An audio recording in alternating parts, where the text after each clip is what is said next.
Nshuti muvandimwe uduteze amatwi kuri Marayika Wundi TV, turagushuhuje kandi turakwakiriye muri uyu mwanya nk'uko bisanzwe muri kumwe na bene so barimo jyewe tuvugana ubu ngubu Nzovu y'Imirindi Emmanuel ndetse na mugenzi wanjye Byiringiro Simeon.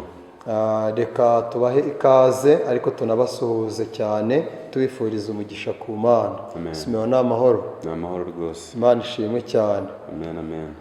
Reka kandi tubonereho no gushimira cyane abatekereje gushyiraho iyi televiziyo kugira ngo mu buryo bw'ivugabutumwa ishobore kugira icyo imara mu gihe kimeze nk'iki ngiki. Turabashimiye cyane, Imana ibahe umugisha. Amen. Mbere yuko tujya mbere rero badusabira umugisha ku Mana tugatangira. Kadusenge. Data wa twese, Imana ikomeye kandi ikiranuka, dushimye izina ryawe ko ari ryo gukiranuka iteka ryose kandi rikaba iryo gukiza, uhabwe icyubahiro. Amen. Tugushimye kubw'impamvu z'uburinzi wadushyizeho n'uyu munsi wa none tukaba tugihumeka, ndetse atari twe twenyine n'abo tugiye kwigana, izina ryawe rihabwe icyubahiro. Amen. Turagusabye ngo ubane n'imitima yacu kandi utuyobore mu kuri kose, icyafasha abantu tugiye kuganira n'icyafasha twebwe turi kwigisha aba ari cyo duhera ubuntu mu izina rya Yesu. Amen. Amen. Nshuti muvandimwe udukurikiye kuri Marayika Wundi TV, tugiye kurebera hamwe icyigisho ni icya 10 cyo mu byigisho by'ishuri ryo ku Isabato biyobora abakuze kwiga Bibiliya. Hanyuma reka nsabe mugenzi wanjye Byiringiro Simeon kugira ngo akomeze atubwira icyo ari cyo ndetse ugire n'icyo ubivugaho. Icyigisho cya 10 nk'uko umuvandimwe amaze kubivuga ni icyigisho kitubwira ngo ikiruhuko cy'isabato cyo kwibuka. Kiravuga ngo wenda iki cyigisho hari amasomo aba yaratanzwe ku buryo ki nk'abantu bataragize amahirwe yo kubona ibyigisho kuko tuzi ko bishoboka bashobora kuba bakoresha barangiza bakagendana natwe ndetse bagasa naho bumvise icyigisho cyose. Ni isomo riri mu Itangira igice cya 6 umurongo wa 9, rwa kabiri rwa Petero igice cya 2 umurongo wa 19, Abaroma igice cya 6 umurongo wa 1 kugeza kwa 7, igitabo cyo kuvanwa mu Misiri cyangwa se Kuva igice cya 19 umurongo wa 6, n'igitabo cy'ubutumwa bwiza uko bwanditswe na Yohana igice cya 5 umurongo wa 7 kugeza ku murongo wa 16. Noneho icyo kwibukwa kiratubwira ngo mu minsi 6 aba arimo imirimo ijya ikorwa, ariko wa 7 ni isabato y'ikiruhuko, ni uwo guterana kwera, ntimukagire umurimo wose muwukoraho. Ni isabato y'Uwiteka yo kuziririzwa mu buturo bwanyu bwose, nk'uko aboneka mu gitabo cy'Abalewi igice cya 23 umurongo wa 3. Ikiruhuko cy'isabato rero mu gitabo cyo kwibuka wenda bagerageje kubitubwira, isomo ry'icyo kwibuka, mu isomo ry'icyo kwibuka bagerageje kubitubwira, wenda turaza gukomeza kugenda tubiganira ariko wakomereza. Urakoze cyane. Hano bakomeje batubwira zimwe mu mpaka zigenda zivuka kandi izi mpaka zikaba zishingiye ku isabato.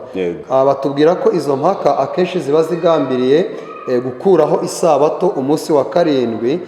Bamwe bakavuga bati Yesu yarayihinduye cyangwa se yahinduye isabato. Abandi bakavuga yuko ari Pawulo wayihinduye, ndetse abandi bakanavuga yuko isabato atari ngombwa ko yatoranywa mu buryo budasanzwe kugira ngo abantu bayiruhuke. Bavuga ko ari Pawulo, hari n'igihe bavuga ko ari cyangwa binashoboka ko ari n'izindi ntumwa, ariko ibi byose aba ari ukugenekereza, nta gihamya gifatika kiri mu byanditswe byera. Abandi none bakavuga bati ni Yesu niwe kiruhuko cyacu, kubw'iyo mpamvu nta munsi dukeneye gutoranya kugira ngo tuwite ko ari umunsi wera cyangwa se udasanzwe.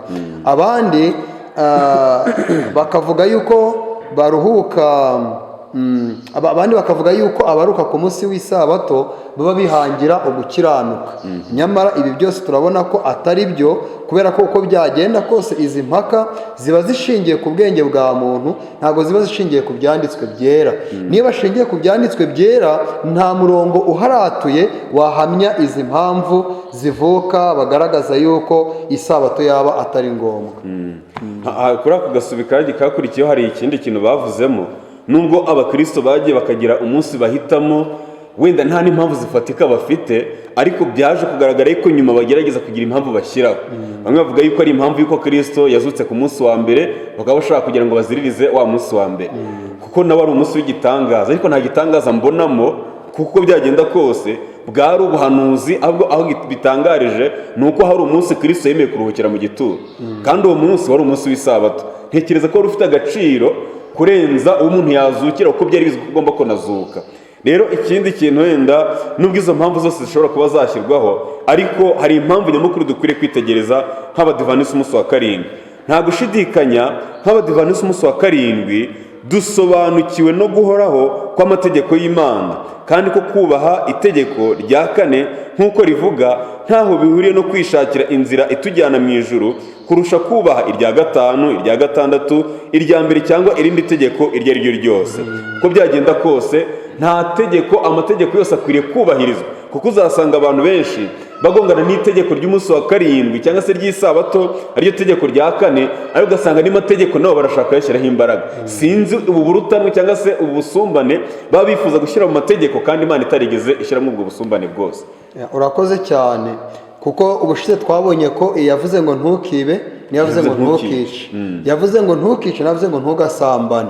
Rero amategeko yose agomba kubahwa, kandi buri tegeko mu mwanya waryo. Ni muri ubwo buryo rero muri iki cyigisho tugiye gusuzumira hamwe ikiruhuko Imana yaduhaye mu itegeko ry'isabato n'impamvu ari ingenzi. Turakomeza dusuzuma iby'iki kiruhuko cy'isabato n'impamvu icyo kiruhuko cy'isabato ari ingenzi. Ibyo bintu nibyo tugiye gusuzumira hamwe muri iki cyigisho. Tugiye ku ngingo yo kuwa mbere itubwira ngo isabato n'irema. Isabato n'irema mu mategeko yose uko ari 10, irya kane ryonyine niryo ritangiza inshinga kwibuka. Ntabwo ari wibuke kutiba cyangwa wibuke kutifuza, havuga gusa wibuke kweza umunsi w'isabato. Ngira ngo wigeze ukigarukaho uvuga ko umuntu yibutswa icyahozeho cyangwa se n'icyo ashobora kuba yaribagiwe. Nta rindi tegeko ritangiza ijambo kwibuka, yose aravuga ngo ntukagire ntukagire ntukagire, ariko iri ryo ry'isabato riravuga ngo wibuke. Bisobanuye ko atari bwo bwa mbere ryari rishyizwe cyangwa ryari ryumvikanye mu matwi y'abantu. Umwanditsi yakomeje atubwira ngo igitekerezo cyo kwibuka gishatse kuvuga amateka. Cyumvikanisha ko hari ikintu runaka cyabaye mu gihe cyashize dukeneye kwibuka neza. Igihe twibutse twihuza n'igihe cyashize, kandi wibuke kweza umunsi w'isabato herekana umurongo ugororotse usubira ku cyumweru kirema ubwacyo. Imana ihabwa icyubahiro. Kubera ko iri tegeko ryatanzwe mu gihe Imana yaremaga mu cyisho cyashize, twabonye yuko iri tegeko ibintu byose bimaze kuremwa kugeza ku munsi wa gatandatu hari ikintu cyari kikibura. Icyo cyari kikibura rero ni isabato yaremwe cyangwa se yashyizweho ku munsi wa karindwi. Noneho Imana ikabishyize akadomo ku byo yari imaze kugenza gute, yari imaze kurema. Mu gihe yahaga abantu amategeko rero, ndavuga Imana ku musozi wa Sinayi, yaravuze ngo wibuke kweza umunsi w'isabato nko kubibutsa ibyabaye mu cyumweru cyo kuremwa. Rirongera riragaruka mu buryo bushya, rishyirwa mu yandi mategeko 10. Kandi nk'uko tubibona iri tegeko ntago bavuze ngo ntukibuke kutiba, wibuke kutiba, yego, cyangwa n'irindi keretse isabato yonyine nk'ikintu cyari cyaravuzwe mu gihe runaka. Murakoze. Wenda nk'uko tubibona muri kiriya kibazo barimo kutubaza, itangira igice cya mbere umurongo wa 26 kugeza ku wa 27, n'itangira igice cya 9 umurongo wa 6, hari ikintu dushobora kubonamo. Mu itangira igice cya mbere 27 26 kugeza 27 tubonamo ijambo rivuga ngo tureme umuntu agira ishusho yacu ase natwe. Wenda ugakomeza noneho twajya mu gice cya 9 umurongo wa 6 tukabona yuko uvusha amaraso y'umuntu nawe ayazavushwa, kuko umuntu Imana yamuremye ku ishusho yayo. Hari icyo bishatse kuvuga. Noneho muri iyo subi ikurikiraho bagaragaje ko iyo turi kwibuka irema haba hari ikintu kidasanzwe tuba turi kwibuka, kandi iyo twize neza ibyerekeranye n'iby'irema twongera kwibuka yuko twebwe turimo mu ishusho y'Imana.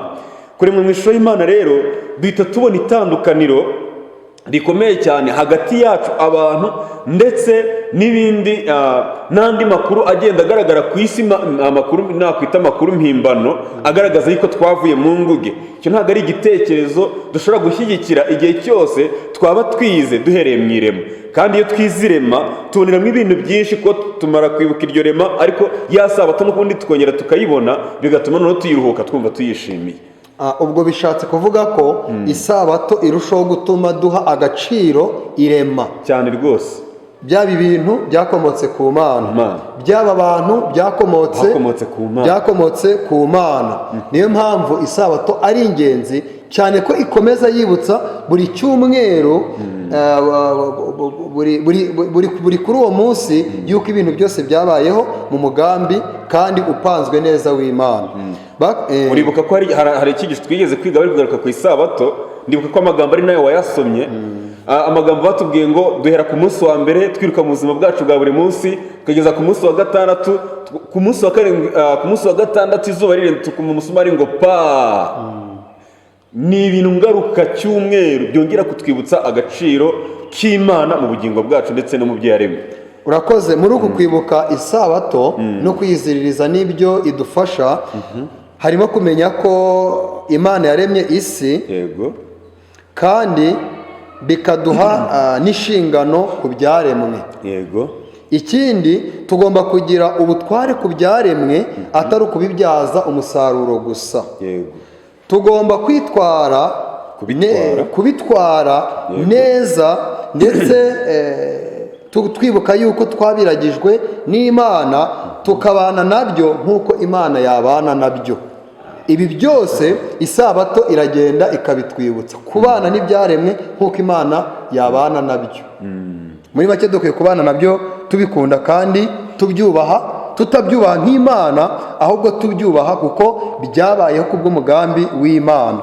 Ariko icyaha byarangiye cyononnye iyi si yacu, hanyuma ariko nubwo bikimeze gutya, iyi si yacu iracyari iy'Imana. Amen rwose. Birumvikana. Ubundi mu gitabo cy'uburezi banditsemo amagambo akomeye, baravuga ngo ibintu byose cyane cyane bari kugaruka ku muntu yaragiye guta isura y'Imana mu buryo bukomeye cyane, ngo ariko ngo hari agace kasigaye ku buryo ushobora kwitegereza ukabona ishusho y'Imana n'ubundi, nubwo ibyaremwe byose byangiritse. Ariko uyu munsi wa none twashatse kwiga Imana, dushobora kubona ibyaremwe n'ubundi Imana tukongera tukayibona n'urukundo rwayo, nubwo byangiritse ariko ntibiragera dushobora kwibagirwa Imana n'imbaraga zayo. Nshuti muvandimwe udukurikiye kuri Marayika TV, twarimo twiga ingingo ivuga ngo isabato n'irema. Isabato yongera kutwibutsa mu buryo bukomeye cyane iby'irema. Ikindi kandi isabato idufasha kumva ko turi ibisonga byiza by'Imana ku bigendanye n'ibidukikije. Abana b'Imana bakwiriye kudakoresha ibidukikije nabi, ahubwo bakwiye gukora ibishoboka byose ku buryo iyi si bayibera igisubizo ndetse no kubibungabunga. Ingingo yo kuwa kabiri ikatubwira ngo iki? Kwishimira umudendezo. Kwishimira umudendezo, umuntu wese amaze kumva kwishimira umudendezo yahita byumva, kuko buri muntu wese akenera umudendezo. Nk'uko twabibonye mbere, isabato yerekeza ku birenze iminsi y'irema gusa. Ubwa kabiri twumvise amategeko 10. Mose yasubiragamo imyaka, twumvise amategeko 10, Mose yasubiragamo imyaka 40 Abisirayeli bamaze mu butayu. Iki gihe interuro yavugaga impamvu yo kuziririza isabato no kuyeza ntiyari ijyanye n'irema, ahubwo yavugaga ku kubohorwa ububata n'uburetwa bwo mu Misiri. Kandi nubwo uyu munsi tutari imbata mu Misiri, dushobora guhura n'ubundi bubata bwa bundi mu buryo bumwe bushobora kuba nk'ubudukandamiza. Somye amagambo menshi ariko yumvikana. Ikintu kirano cyumvikana, mu myaka 40 byasabye Mose ko agenda agaruka ku byerekeranye no kuziririza isabato, ariko ntabwo bigaragara nk'ibigaruka mu irema gusa, ahubwo hari ubundi bubata Isirayeli rimaze imyaka itari mikeya, imyaka 430 bari bayirimo, ariko igihe imyaka y'ububata yatangiriye ntibongeye kugira amahirwe yo kuziririza isabato mu buryo bishimiye. Nayo mpamvu rero kuyigarukaho ntabwo bwari uburyo kugira ngo bibutswe irema gusa, ahubwo byari n'ikindi kiruka Imana yashaka kugira ngo yongere kubahereza mu buryo bw'ibigaragara nk'ikimenyetso cy'uko yabakuye mu Misiri koko. Amen. Nuvuga ngo twongera kugaruka rero ku isabato uburyo itwibutsa iby'umudendezo, uyu mudendezo tubonera muri Kristo. Ariko usoreje ku magambo y'ibindi bintu bishobora kutubata bitandukanye n'ibyari bibase Abisirayeli mu gihugu cya Misiri cyangwa se cya Egiputa. Bagerageje kugira imirongo imwe baduha nk'itangiriro igice cya 4 umurongo wa 7, tuhabona Kayini arakajwe n'uko igitambo cye kitemewe. Imana ikamubwira ati Kayini urakajwe n'iki? Niki kiguteye umubabaro? Nukora ibyiza ntuzemerwa, ariko nudakora ibyiza ibibi biritugira imbere y'umutima wawe, kandi wowe byifuza, nyamara ukwiye kubitegeka. Uko tubibona ntabwo yigeze yemera kubitegeka, ahubwo byarangiye bimutegetse, ubwo byari bimuhinduye imbata. Hanyuma Abaheburayo nabwo mu gice cya 12 umurongo wa 1 hongera kutubwira ngo ubwo tugoswe n'igicucu cy'abahamya bangana gutya, twirinde ikibi icyo ari cyo cyose cyangwa icyaha cyose kibasha kutwizingatiranyiriza cyangwa kutwizingiraho. Petero yongera kugaruka mu rwa 2 rwa Petero igice cya 2 umurongo wa 19, uyavuga ku bigisha b'ibinyoma, aravuga ngo babasezeranya umudendezo, nyamara bo ubwabo ari imbata z'ibiboze, kuko icyanesheje umuntu kiba cyamaze kumuhindura imbata yacyo. Uyu munsi birashoboka yuko mu bigaragara twaba turi mu bihugu byacu, reka tubivuge gutyo, abantu bakaba bafite ubwenegihugu bwabyo, ari nta kindi kibazo mu buryo budasanzwe, ariko ari imbata z'ibibi. Niba ari imbata z'ibibi rero, bakaba barabatuwe umunsi w'isabato wongera kubibutsa neza umudendezo bagirira muri Kristo. Kubw'iyo mpamvu bumva bongeye kunezezwa nuko bacunguwe cyangwa se bahawe agakiza, bakaba batakiri imbata z'ibibi.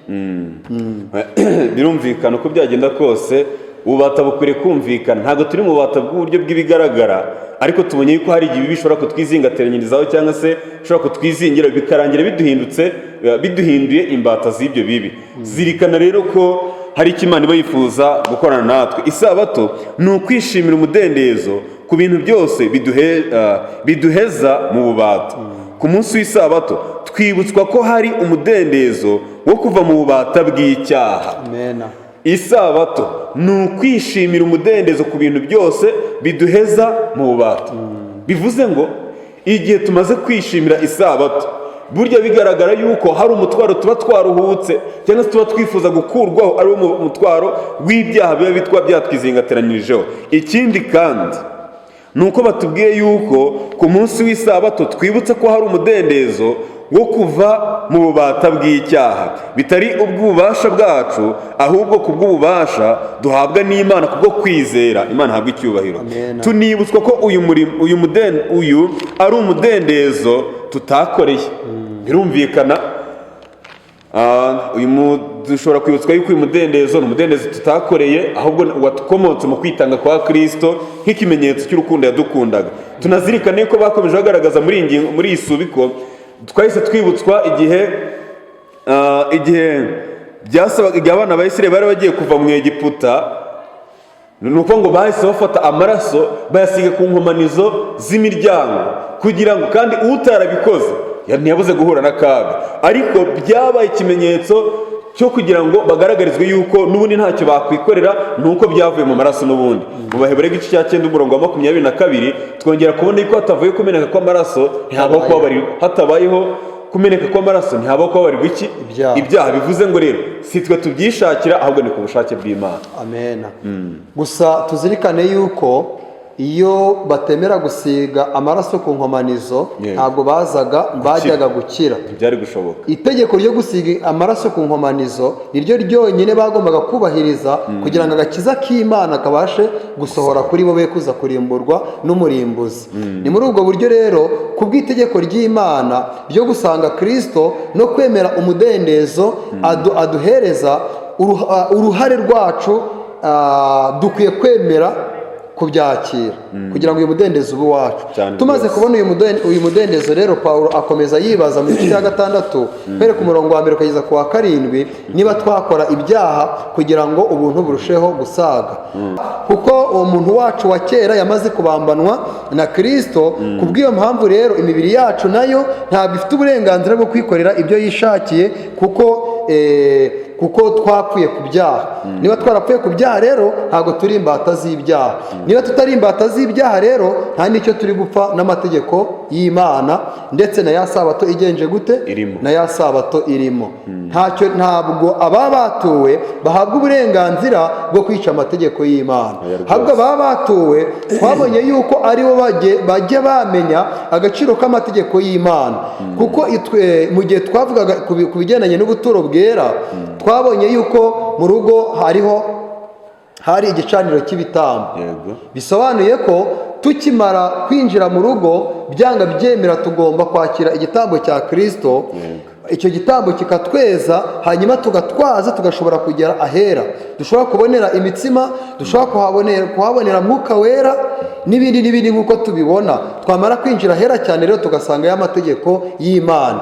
Kristo ni umusingi w'agakiza kacu. Hanyuma iyo tumaze kubona uwo musingi w'agakiza kacu, tujya twabona uburyo dukwiye kugendera mu bushake bw'Imana bugaragazwa n'amategeko yacu cyane rwose. Ni ukuvuga ngo bakomeje batubwira yuko uko byagenda kose, tubona mu Gutera kwa kabiri igice cya 5:15 hongera kutwibutsa yuko twari abaretwa. Nta Bisirayeli bibutswa yuko bari abaretwa mu Egiputa, ariko natwe tugeze mu kwishimira isabato twongera kwibutswa yuko twari abaretwa mu byaha.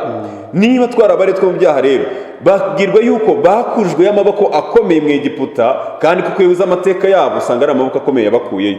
Natwe twongera kwibutswa yuko byasabye Imana imbaraga zikomeye cyane kugira ngo dukurwe mu bubata bw'icyaha binyuze mu kwitanga kwa Yesu Kristo. Rero abantu bongeye kwibutswa ko ari umurimo n'ububasha by'Imana ku bwabo byabakijije. Ni kangahe dukwiriye natwe abakristo kumenya ko ari umurimo n'ububasha bya Kristo byonyine byadukijije icyaha? Dukwiriye guhora tubizirikana pe. Byagera ku isabato byo bikaba akarusho, kuko twibukiramo ukuntu twahawe agaciro tugahabwa ikiruhuko tukakinjiramo n'Imana, ariko na nyuma y'icyo gihe tukibuka yuko ari amaboko akomeye dukuye mu cyaha, Kristo akadukorera ibikomeye. Amen. Mu gusoza iyi ngingo bakomeje batubwira ko imibereho y'icyaha ari imibereho y'ububata bubi, ariko nanone hari isezerano ryo kubaturwa nitwemera iryo rarika. Kandi tukemera yuko muri iri tegeko ritusaba kuruhuka, dukwiye kuruhukira mu Mana yakoze igitangaza gikomeye cyo kuturokora ibikoresheje ukuboko kwayo gukomeye, ikemera gutanga umwana wayo w'ikinege. Imana rero ibidushoboza. Ingingo yo kwa gatatu iravuga ngo umunyamahanga uri iwawe. Mbere yuko tureba umunyamahanga uri iwawe, turabanza turebe abari baratoranijwe nk'ubwoko bw'Imana. Kugira ngo twigeze kubigarukaho dusoma mu gitabo cyo Kuva igice cya 19 uhereye ku murongo wa 5. Ku murongo wa 5 aratubwira ngo none nimunyumvira by'ukuri mukitondera isezerano ryanjye, muzambera amaronko batoranije mu mahanga yose, kuko isi yose ari iyanjye. Akomeza ababwira ngo kandi muzambera ubwami bw'abatambyi n'ubwoko bwera. Mose ibyo aba ari byo ubwira Abisirayeli. Imana yatoranije aba bantu, imaze gutoranya aba bantu ibabwira yuko ibatoranije mu mahanga yose, kuko isi yose ari iy'Imana. Ndetse na Petero yaje kongera kubigarukaho, aravuga ati ariko mwebwe mu bwoko bwatoranijwe, ishyanga ryera, abatambyi b'ubwami n'abantu Imana yaronse, kugira ngo mwamamaze ishimwe ryagenje gute ryabahamagaye. N'ayandi yakomeje. Turagira ngo tubanze turebe iri toranwa ry'Abisirayeli kugira ngo tuze kubona abanyamahanga. Wakomeza.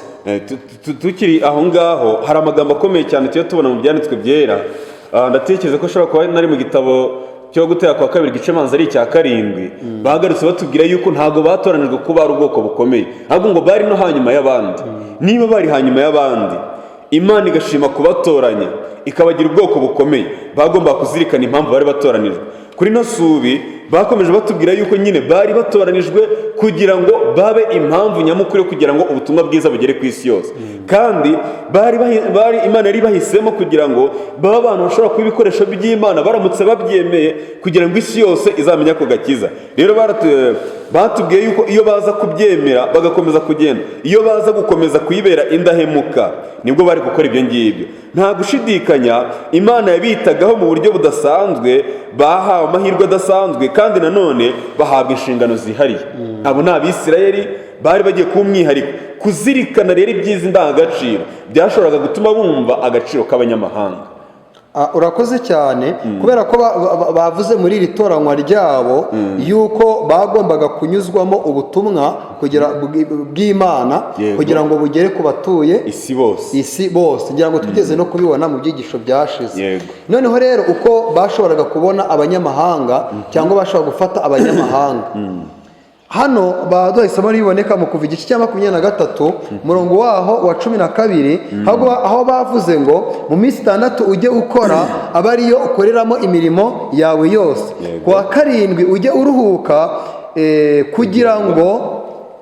kugira ngo inka yawe indogobe yawe ziruhuke, umwana w'umuja wawe n'umusuhuke n'umunyamahanga bisubizwemo intege. Imana ihabwa icyubahiro. Amen. Barimo kutubwira uyu Mwisirayeli yagombaga kweza umunsi w'isabato, ariko nk'uko twabibonye n'amatungo ye, noneho n'umwana we niko iteko ritubwira, ndetse n'umuja hano bongeye kubagarukaho, cyangwa se n'umugaragu ndetse n'umusuhuke kimwe n'umunyamahanga uwo ari we wese wagombaga kuba ari mu kumwisirayeli. Aba nabo kugira ngo bongere basubizwemo intege. Birumvikana yuko Imana nabo yabahaga agaciro mu nama y'agakiza kayo, kandi ibi byongera kugaruka mu itegeko ry'isabato cyane rwose. Ikigaragara cyo Imana gushyiramo nk'uko twari tumaze kubibona, Imana yabatoranije atari uko baruta abandi, ahubwo nuko Imana ashaka kugira ngo ishake ubwoko bw'umwihariko izajya ivugana nabo mu buryo bwihuse bakabona uko bagera ku bandi. Twabonye ko igihe kinini iyo Imana ishaka kugira umurimo ikora igira bitoranya kugira ngo babe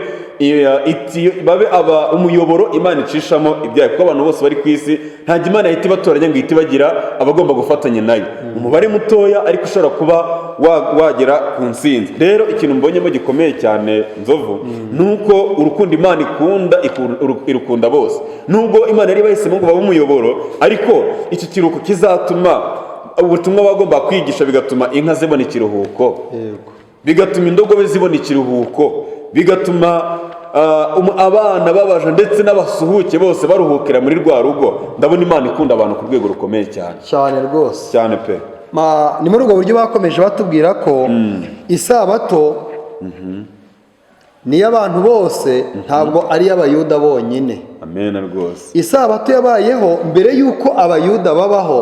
Tubone no kubwira abantu bavuga yuko isabato yagenewe Abayuda, kandi hano bari kutubwira ngo n'umunyamahanga uri iwanyu, uri mu Bisirayeli yagomba kuziririza isabato, kubera ko Abisirayeli bo bari ikigega cy'Imana mu isi yose. Rero ntago aba Bayuda cyangwa Abisirayeli ari bisabato yarebaga bonyine, ahubwo ni abaremwe bose. Abantu bose bazi ko baremwe n'Imana bakwiye kwibuka umunsi w'isabato. Amen rwose. Niba abantu bemera irema, kuko twabonye harimo n'abataryemera, bakwiye kwemera kuruhuka isabato.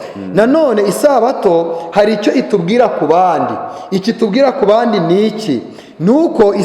Nuko ikangurira abantu itubwira yuko Imana ikunda abanyamahanga nk'uko idukunda, kandi yapfiriye abanyamahanga nk'uko natwe bamenye Imana yadupfiriye. Itandukaniro gusa nuko twebwe tubizi tukaba twabishimira n'Imana, ariko nanone tugomba kuzirikana yuko Imana ibakunda nk'uko idukunda. Bakomeje batubwira ko abagaragu, abanyamahanga, amatungo byose byagombaga kuruhuka ku munsi wa kangahe?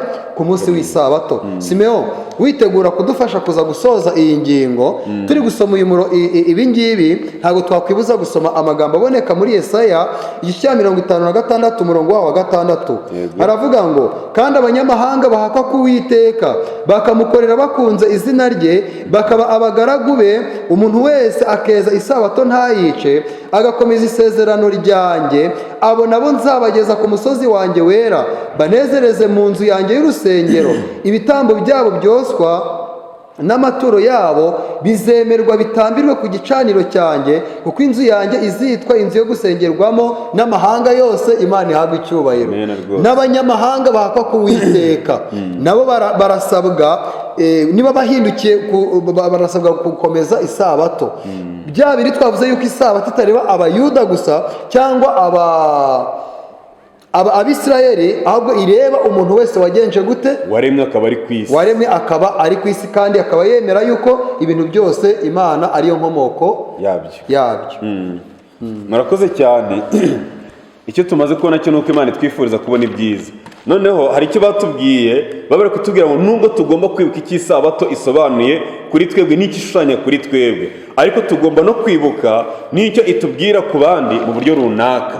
Isabato irakomeye cyane kuko ni ikiruhuko kandi nayo iduhuza n'umuremyi, tukongera kwibuka ububasha bw'Imana ku buzima bwacu ndetse nk'uko twabibonye n'agaciro kacu muri rusange. Ariko hari ikindi tugomba kuzirikana, nuko dukwiriye kuzirikana yuko binyuze muri iyo sabato dukundwa n'Imana. Icyo nacyo ni ikindi tugomba kumenya, kandi tukazirikana yuko yadupfiriye natwe nk'uko yapfiriye abandi, nk'uko twayibonye no mu Guteka kwa kabiri, abagaragu n'abanyamahanga ndetse n'amatungo bigomba guhabwa ikiruhuko cy'isabato. Turi gusoza rero bavuze yuko abantu, amatungo ntabwo bigomba gukoreshwa, ntibigomba guhohoterwa cyangwa se kubyazwa inyungu. Ni amagambo bagaragaje mu bisoza. Noneho batubwiye yuko nubwo twaba twishimira imigisha n'amahirwe abandi badafite, tugomba kwibuka ko tukiri mu mugabane w'umuryango w'abantu, kandi ku bw'ibyo tugomba guha abandi agaciro ndetse no kububaha. Imana ihabwa icyubahiro. Uko byagenda kose dukwiriye kuzirikana yuko buri muntu wese ari ikiremwa cy'Imana ku rwego rukomeye, kandi mu gihe tuzirikana yuko isabato ari ingenzi kuri twebwe, nitwifuze tunashakisha ukuntu n'abandi isabato bayimenya, kuko abantu bataruka ku isabato bafite ikibazo gikomeye cyane, usibye no kuba batari kuruka mu buryo Imana yateganije, ariko nabo ubwabo biburira ikiruhuko. Urakoze cyane inshuti muvandimwe uduteze amatwi kuri Marayika Wundi TV. Nubwo tuvuga abatemera isabato, ariko natwe abayemera hari icyo dukwiye kongera kwibaza ndetse tukagarukaho mu guha abandi agaciro, ndetse no kubabona yuko Imana yabaremye, kandi tukumva tubabajwe nuko batazi ukuri kw'ijambo ry'Imana. Tukabibabwira, tukabibabwizanya urukundo, ko tuzi ko Imana nayo ibakunda. Ntabwo tukwiye kubabwira ukuri nkaho tukubahatira cyangwa tubona yuko byarangiye baciriweho iteka, ahubwo tugomba kubereka yuko Imana ikibararika kandi ibakunda kandi yiteguye kubakira. Tugiye ku ngingo yo kuwa kane itubwira ngo gukorera abandi byubahisha isabato y'Imana. Gukorera abandi byubahisha isabato y'Imana. Wakomeza udufasha kuyumva. Mu isi y'isezerano rishya, mu isi yo mu isezerano rishya, abayobozi b'idini bari bashoboye kubahiriza isabato. Habagaho ibyabuzanijwe byinshi n'amategeko yashyiriweho gufasha kweza isabato. Ibi byarimo kubuzanya kuziririza cyangwa kuzitura ikintu icyo ari cyo cyose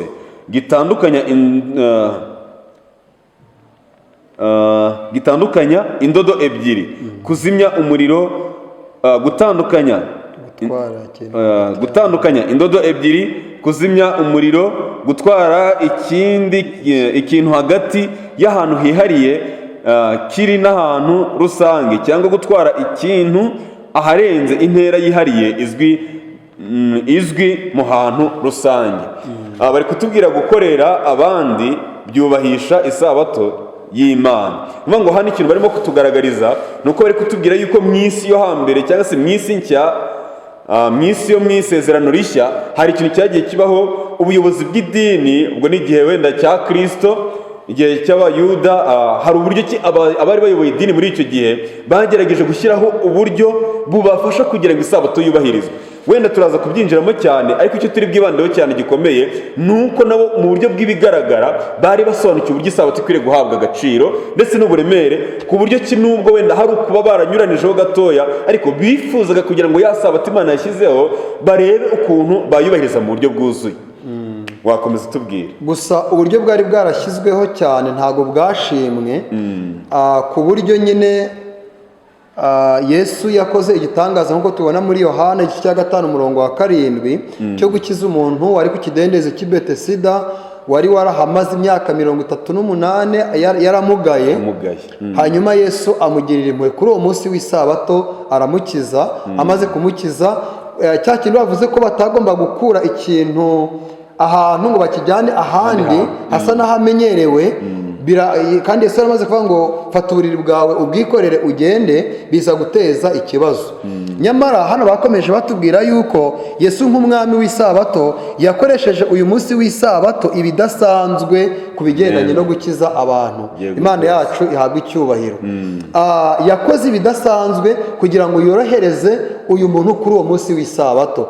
Kandi tunamenye yuko isabato n'ubundi niba twabonye ko ari itwibutsa irema ikatwibutsa gucungurwa, birumvikana yuko icyari gutuma umuntu anezerwa wari umaze igihe kinini mu bubata bwa Satani, n'ubundi ntabwo Yesu yarakoze ikinyuranye n'icyo ngicyo, n'ubundi yaratanze wa mudendezo ku munsi w'isabato cyane rwose.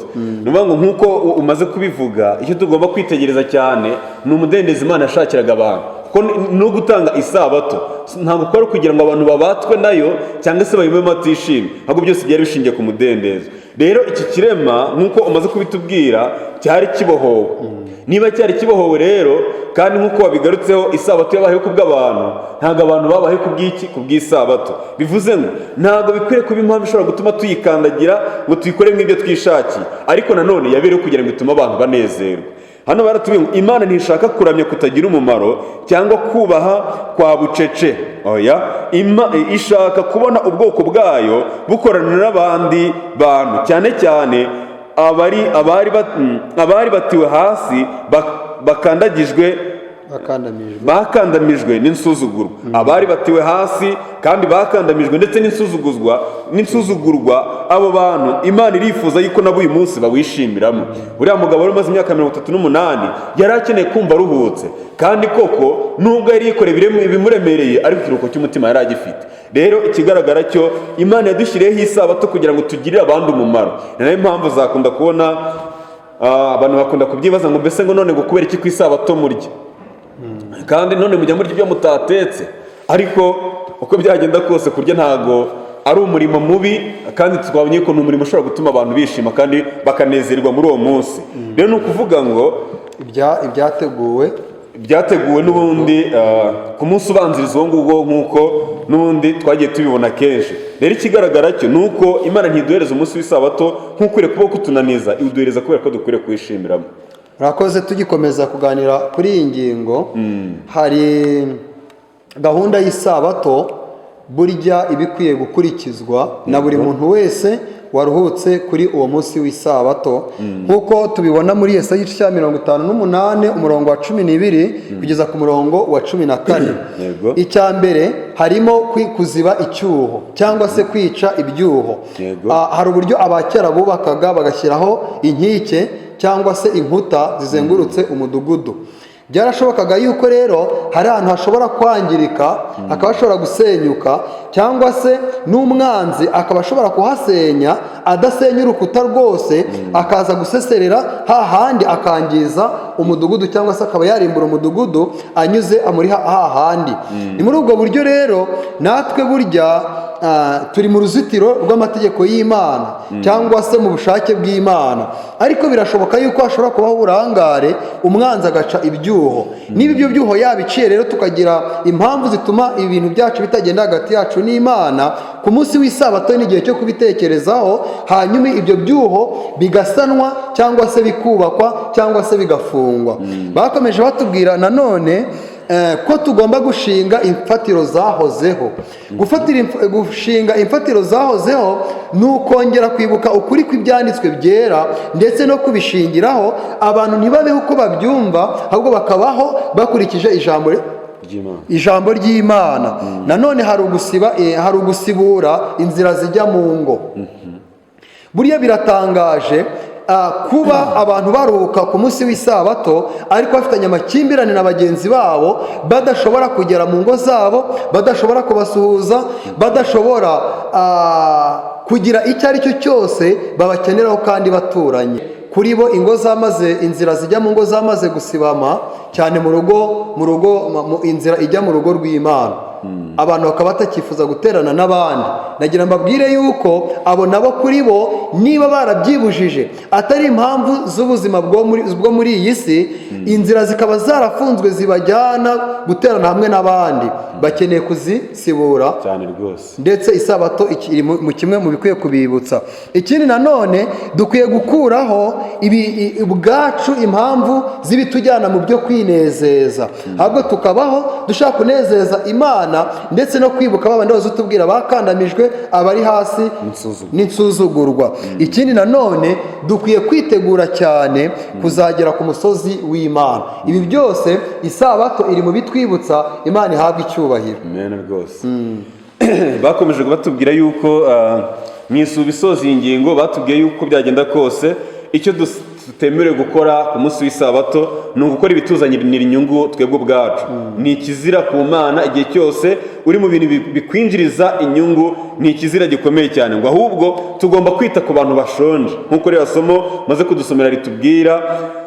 Tukita ku bashonje, tukita ku mbohe ndetse n'abandi bantu bose bakeneye ibyiringiro kubera agahinda n'umubabaro tuzi biboneka kuri iyi si. Abari mu mwijima bose bakwiriye gukurwamo binyuze mu ijambo ry'Imana, ndetse n'ubutabazi aho bukeneye bw'amaboko nabwo bugakorwa, ariko ubwo butabazi akaba atari inyungu zacu bwite turi gushaka, ari inyungu z'abandi. Kuko twabonye ko inyungu gukorera abandi nabyo bituma abantu bashobora kwishimira isabato y'Imana. Ni ukuvuga ngo rero muri uyu munsi naho dukwiriye kwibutsa abantu yuko burya nubwo baba bari mu bibazo bimeze gute, ariko Imana ikibibuka. Hano bakomeje batubwira ngo kurenza undi munsi uwo ari wo wose, isabato igomba kudukura ku kwizirikana, igomba kudukura yego ku kwizirikana n'inarijye byacu, ikadutera kurushaho gutekereza ku bandi n'ibyo abandi bakeneye kurenza kwihugiraho n'ibyo dukeneye. Imana ihabwe icyubahiro. Ngira ngo ni nayo mpamvu ku isabato habaho gusuzuma kubera iki runaka atabonetse, hanyuma abantu bakagira ubushake bwo kujya kureba impamvu uwo muntu atagenje gute atabonetse. Ibi ngibi biri mu rwego rwo kumva dukwiye kuzirikana abandi no kumenya impamvu batabonetse mu materaniro yera. Hano twigaga ingingo itubwira ngo gukorera abandi ibyubahisha isabato, ntabwo kwizirika ku isabato gusa, ariko tukirengagiza ibindi isabato idusaba bizaduhesha umugisha. Dukwiye kuzirikana isabato, ariko tukazirikana n'ibindi bijyana nayo, nibwo iyo sabato izatubera umugisha. Ngira ngo twajya ku ngingo yo kuwa 5 itubwira ngo ikimenyetso cy'uko turi abana b'Imana. Ikimenyetso cy'uko turi abana b'Imana, hano batangije igitekerezo cy'ibyo Abongereza bakoze kugira ngo birinde Abadage, ngira ngo ni mu ntambara ya kabiri y'isi. Mu gihe Abongereza biteguraga ibitero byagombaga kubatera, bakoze ibishoboka byose kugira ngo bajijishe ingabo z'Abadage. Icyo bakoze ni iki rero? Bakuyeho ibimenyetso byose byagaragaza yuko ahantu hari abantu. Ibyagomba kumanurwa nk'ibyagomba kuyobora za gari ya moshi, ngira ngo hano ni mu mihanda yazo, ndetse n'amamodoka birumvikana, babikuyeho babirambika hasi. Ibitarashoboraga kurambikwa hasi ngo babitwikirije sima, ubwo wenda n'amarangi kugira ngo basibanganye ibimenyetso. Kandi koko ibi byabafashije yuko Abadage batamenya ibyerekezo by'aho bagombaga kujya. Ni muri ubwo buryo bakivuga iby'ibimenyetso, ni ngo bakuyeho ibimenyetso kugira ngo bijijire Abadage. Muri ubu buryo bwo kugaragaza iby'ibimenyetso, wongeye kugaruka ku ma GPS ubungubu, niyo ubungubu abantu bakoresha, ariko mu gihe zari zitaraboneka nabwo abantu bifashishaga amakarita. Buri ikarita nayo ni ikimenyetso gishobora kuranga ahantu umuntu ayifite, akagenda ayifashishije. Kera niko babigenzaga, ubungubu mu isi y'iterambere bakoresha GPS. Sinzi impamvu rero batubwiye iby'ibi bimenyetso, byaba ibyo kujisha Abadage cyangwa se n'ikarita cyangwa na GPS, nk'uko muri iki gihe arizo zisigaye zikoreshwa. Murakoze cyane. Wenda nanjye ntarava hano, hari ikintu gikomeye cyane nanjye nshaka kugira mvugeho. Uko byagenda kose, biriya bimenyetso barabongereza bakuyeho kugira ngo bituma abadage batamenya ibyerekezo bagomba kugendamo. Hari ahantu birumvikana habaga hari amaofisi y'abategetsi, kandi mu ofisi y'abategetsi iyo baza kurikiraho bya bimenyetso byashoboraga gutuma abashaka kwangiriza Ubwongereza mu buryo bukomeye bahera hahandi hakomeye. Bigaragara rero yuko burya ibimenyetso ari ingirakamaro, nk'uko wari umaze kubitubwira batubwira ibya GPS. Ibimenyetso ni ingirakamaro kuko bikora bimenyekanisha ahantu biyobora abantu. Ni ikintu gikomeye cyane rero, nubwo mu buryo bwihariye aya magambo yavuzwe kuri Isirayeli ya kera, twebwe turi abakristo, turi urubyaro rwa Aburahamu n'abaragwa nk'uko byasezeranijwe, kandi uyu munsi isabato iracyari ikimenyetso hagati y'Imana n'ubwoko bwayo. Nubwo bari bari kutubwira iby'ibimenyetso bya za GPS n'ibiki, ariko hari icyo bashaka kurengurizaho. Icyo bashaka kurengurizaho ni ibyerekeranye n'iby'isabato. Ushatse gukuraho isabato aba ashaka gukuraho ikimenyetso cyagomba kumurangira Imana rurema iyo ari yo. Rero nidushaka gukuraho isabato tuzasa n'abashaka gukuraho ibimenyetso byose bibasha kutwereka yuko Imana iriho. Urakoze cyane. Muri iki gitekerezo nyine nk'uko twari tumaze kukigarukaho n'ubundi, bongeye kugaruka ku kimenyetso cy'Imana. Icyo kimenyetso cy'Imana ni ikihe? nk'uko wari umaze kubikomozaho, ni isabato. Tubishingira ku kirero, tubishingira mu Kuva igice cya 31 duhereye ku murongo wa 13 turajya n'uwa 16 ndetse n'uwa 17. Aha havuga ikirere ku murongo wa 13, haravuga ngo, kandi ubwire Abisirayeli uti, ntimukabure kuziririza amasabato yanjye, kuko ariyo kimenyetso hagati yanjye namwe mu bihe byanyu byose, kugira ngo mumenye yuko ndi Uwiteka ubeza. Murongo wa 16, nuko Abisirayeli baziririza isabato, bajye bayitondera mu bihe byabo byose, ibe isezerano ridakuka. 17, ni ikimenyetso cy'iteka ryose hagati yanjye n'Abisirayeli, kuko iminsi 6 ari Uwiteka yaremeyemo ijuru n'isi, kuwa 7 ikarorera akaruhuka. Imana ihabwa icyubahiro. Iki ni ikimenyetso cy'Imana. Ikimenyetso cy'Imana ni iki? Ni isabato, kandi kigomba kuba hagati y'abantu b'Imana iteka ringana iki? Byose. Nicyo wari umaze kuvuga rero. Nubwo ryabwiwe Abisirayeli, ariko hano baravuze ngo kuva igice cya 31 havuga ko isabato ari ikimenyetso cy'isezerano ry'Imana ihoraho. Iki kimenyetso kidufasha kumenya umuremyi wacu, umucunguzi wacu n'Uwiteka utweza. Mbese ibi bikeneye Abisirayeli bonyine? Twese dukeneye kumenya ko twaremwe n'Imana nk'uko twamaze kubibona. Dukeneye kumenya yuko kandi Imana ari umucunguzi wacu. Ikindi cyongere mu isabato, tugomba kumenya Uwiteka utweza. Weza abande? Abakristo. Turabishingira hehe? Naguha umwanya. Abagalati igice cya 3 umurongo wa 29 baratubwiye ngo, ubwo muri abakristo muri urubyaro rwa Aburahamu, kandi muri n'abaragwa nk'uko byasezeranijwe. Imana ihabwa icyubahiro. Niba turi abakristo, turi abaragwa b'ibyasezeranijwe Aburahamu, ari we nawe wakomotsweho na wa muryango w'Abisirayeli. Ubwo rero isabato natwe uyu munsi igenje gute? Iratureba nk'ikimenyetso cy'Imana. Murakoze cyane. Nk'ibendera rituzamura mu minsi rizamurwa buri minsi 7, kandi rigakora nk'ikintu kidufasha kwibuka, kuko dukunda kwibagirwa. Imana yadukora ibintu byose bishoboka byatuma ubugingo bwacu turushaho kubusigasira. Isabato y'Imana ihora twibutsa iby'inkomoko yacu, guhabwa umudendezo kwacu, iherezo ryacu, n'ishingiro dufite ku birebwa n'insuzugurwa. Mu by'ukuri isabato ni ingirakamaro cyane ku buryo aho kugira ngo tuyisange yo buri cyumweru iradusanga, kandi nta gisibya. Itwibutsa iteka abo turi bo, uwaturemye, icyo adukorera n'icyo amaherezo azadukorera hanyuma y'igihe. Azarema ijuru rishya ndetse n'isi nshya. Babwiza ukuri yuko isabato turamutse tuyihaye agaciro, tubasha kwigiramo ibintu byinshi kandi bikomeye. Isabato y'Imana ihora itwibutsa inkomoko yacu. Turi ab'Imana rega, kuko twavutse dukomoka kuri Adamu, ariko Adamu rw'Imana. Zirikana rero yuko byanze bikunze inkomoko yacu ni ku Mana, kandi yongera kutwibutsa umudendezo wacu, ikongera ikatwibutsa iherezo ryacu. Usibye n'ibyo, yongera ikatwibutsa amaherezo y'ibi bintu ndetse n'ibyo izadukorera nyuma y'ubu buzima turimo, yuko izaturemera isi nshya ndetse n'ijuru rishya. Imana ahabwe icyubahiro. Havuga ni rero iyi sabato dukwiriye kuyiha agaciro. Hari ijambo rikomeye bongeye kugarukaho, isabato nk'ibendera rihora rizamurwa buri munsi wa karindwi kugira ngo itwibutse, kubera ko dukunda kwibagirwa. Iri jambo ryanyuze cyane. Imana ni nziza, kandi navuga ngo Imana ni nziza ibihe byose. Imana izirikana ubunyantege nke bwacu. Imana izirikana ko turi ibumba, igahora ikora ibishoboka byose kugira ngo itwibutse, kubera izi urwego rw'intekerezo zacu ziriho. Imana ihabwa icyubahiro. Burya abantu bibwira yuko igihe Imana ihora itugenzura nk'Imana ishaka kuturimbura, nagira mbabwire ko atari byo. Imana iradukunda, ahubwo kugira ngo ishake guhora iturimbura, itwibutsa, kubera ko izi ko ahubwo dukunda kugenza gute? Dukunda kwibagirwa. Reka nanjye ngaruke kuri aka kantu. Itwibutsa inkomoko yacu, ikatwibutsa ugucungurwa kwacu, kandi ikatwibutsa inshingano dufite ku byaremwe ndetse n'amaherezo, uburyo izongera kurema bundi bushya.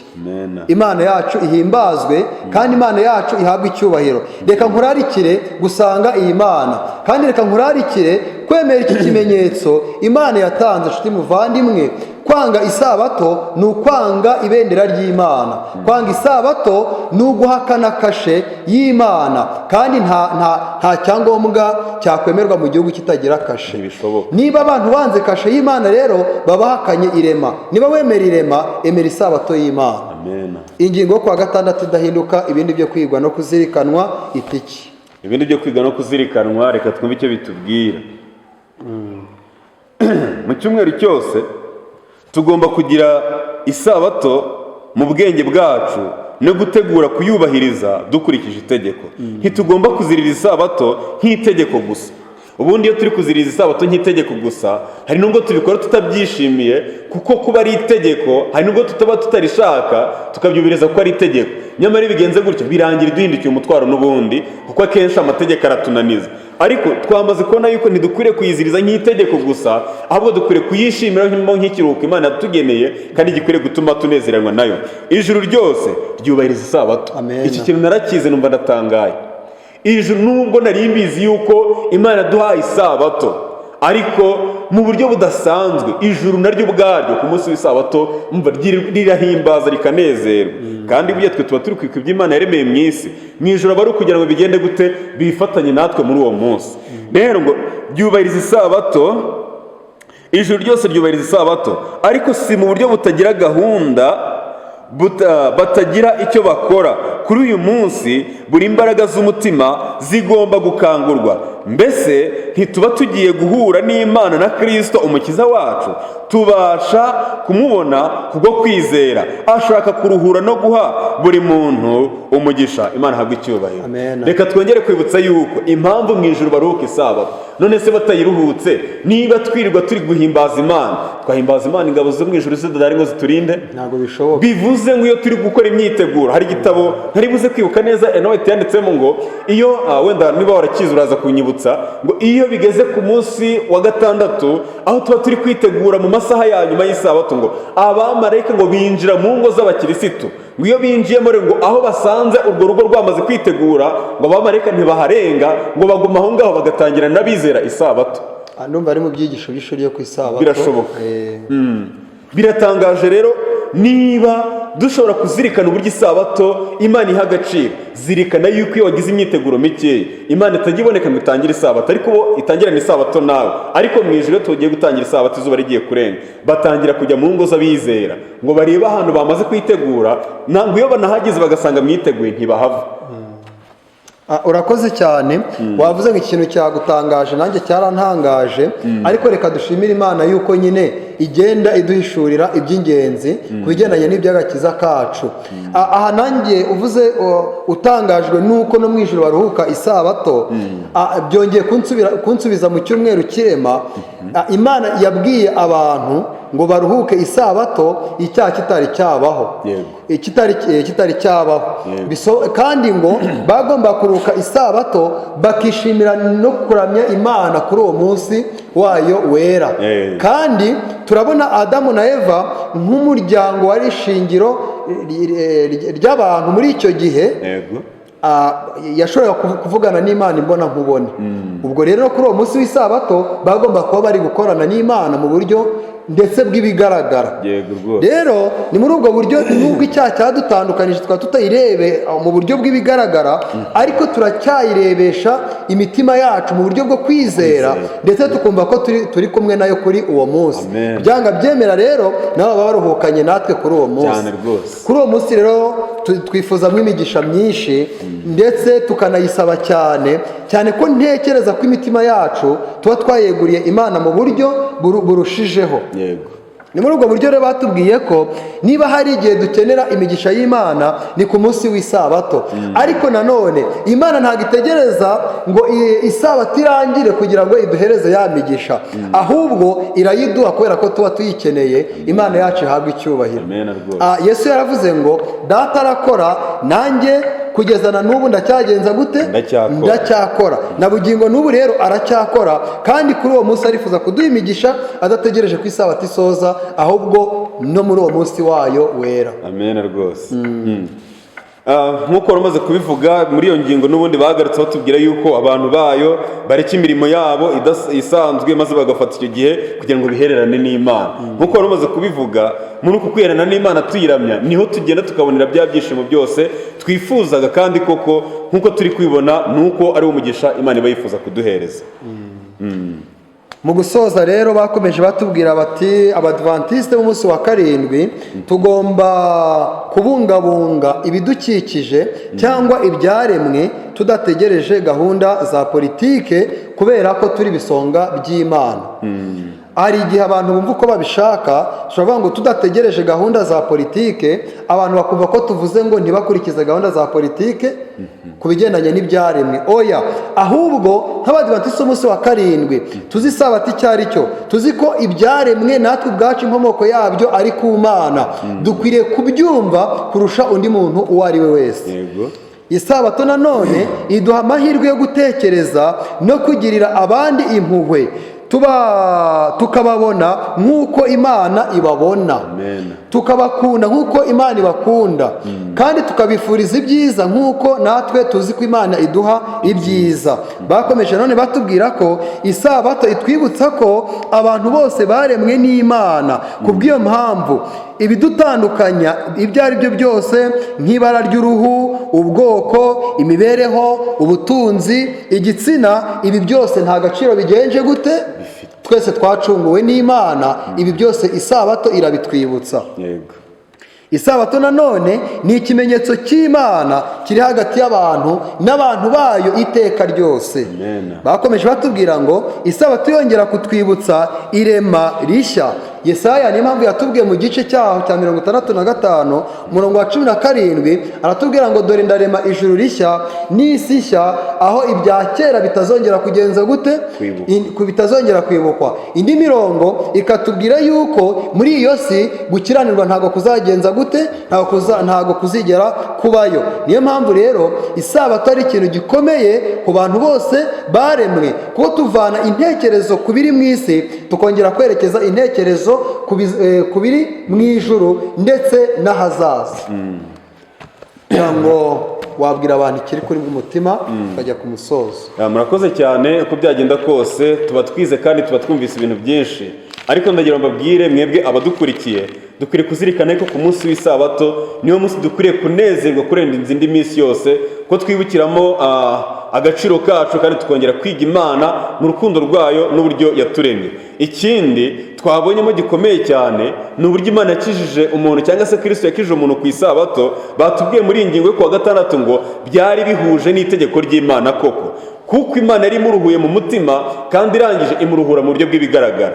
Imana irifuza gukora ibyo bintu bibiri rero, kuko arimo no kurema bundi bushya nk'uko umuvandimwe amaze kubivuga, ari naho bisoreza. Reka mbabwire yuko Kristo arifuza kuduha uburuhukiro, arifuza kuturema bundi bushya, aranabizi ko tunaniwe. Ijambo rikomeye nzakomeza kugarukaho ni rivuga yuko abantu bose bari ku isi barananiwe kandi bafite umutwaro bakwiriye guturwa na Kristo wenyine. Ni amagambo ari mu bifuzwe byose. Reka twemerere Kristo nk'uko yabyanditse muri Matayo igice cya 11 umurongo wa 28 ukamanura, mwese abarushye n'abaremerewe nimuze musange ndabaruhura, mwemere ko abagaragu banjye kandi munyigireho, kuko ndi umugwaneza kandi noroheje mu mutima, namwe muzabona uburuhukiro mu mitima yanyu. Iri jambo ndarikunda, ndaribatuye kugira ngo mwese n'abadukurikiye mwese Imana iduhereze iki kiruhuko kandi tugire neza mu buryo bwuzuye mu izina rya Yesu. Amen. Reka dusenge Imana. Uhoraho muremyi wacu, data udukunda, turagushimye kuko utwitaho, izina ryawe rihabwa icyubahiro. Amen. Isabato ni ingenzi ku buzima bwacu. Dukeneye imibiri yacu ko yaruhuka, ariko tunakeneye no kuruhukana nawe. Amen. Uduhe kwemera kwakira ugucungurwa tuboneye kugoranye, kugira ngo turuhukane nawe.